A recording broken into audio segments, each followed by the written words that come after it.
అత్తమ్మ టీవీలో ఇప్పుడు కొబ్బరి మామిడికాయ పచ్చడి ఎలా తయారు చేయాలో నేర్చుకుందాం. రుచికరమైన రైస్ కాంబినేషన్ చట్నీ ఇది. దీని తయారీకి కావాల్సిన పదార్థాలు: పచ్చి కొబ్బరికాయ 1, బాగా ముదురుగా ఉన్నది తీసుకోండి. పుల్ల మామిడికాయ చిన్నది 1. మామిడికాయల్ని పీల్ చేసి ఇలా కట్ చేసి పెట్టుకోండి.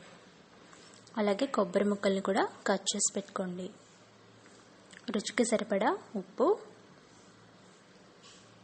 చిటికెడు చింతపండు, నూనె 1 టీ స్పూన్,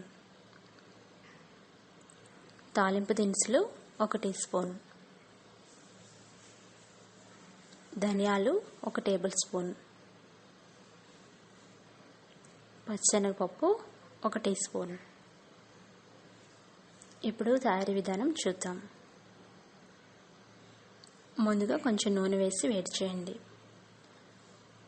తర్వాత దాంట్లో ధనియాలు వేసి వేయించాలి. ఇవి కాస్త వేగిన తర్వాత పచ్చెనగపప్పు వేయండి. అది కూడా వేగిన తర్వాత ఎండుమిర్చి వేయండి. ఒక 4 ఎండుమిర్చి అయితే సరిపోతాయి, మీ కారాన్ని బట్టి వేసుకోవచ్చు. ఇవి ఒక 2 నిమిషాలు సిమ్లో పెట్టి వేయించండి. ఇవి బాగా వేగేంత వరకు వేయించండి. తర్వాత చల్లారి పెట్టుకొని ఒక మిక్సీ జార్లో తీసుకోండి.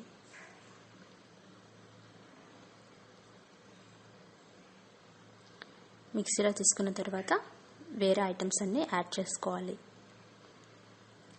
ఇప్పుడు ఈ మిక్సీ జార్లో చింతపండు, కొబ్బరి ముక్కలు, ఉప్పు వేయండి. అందుబాటులో ఉంటే రాక్ సాల్ట్ తీసుకోండి. ఇవి వేసి గ్రైండ్ చేయాలి. ఇలా అవుతుంది. మళ్ళీ ఒకసారి గ్రైండ్ చేసి మామిడికాయ ముక్కలు వేసుకోండి. ఇవి కూడా వేసి బాగా గ్రైండ్ చేయాలి. తర్వాత కొంచెం వాటర్ వేసుకోండి. మళ్ళీ గ్రైండ్ చేయాలి. బాగా మెత్తగా అయ్యేంత వరకు, కొబ్బరి ముక్కలు నలిగేంత వరకు ఇలా గ్రైండ్ చేసి పెట్టుకోండి. కావలిస్తే కొంచెం వాటర్ వేసుకొని గ్రైండ్ చేసుకోండి. ఇప్పుడు తాలింపు దినుసులు వేయించుకోండి.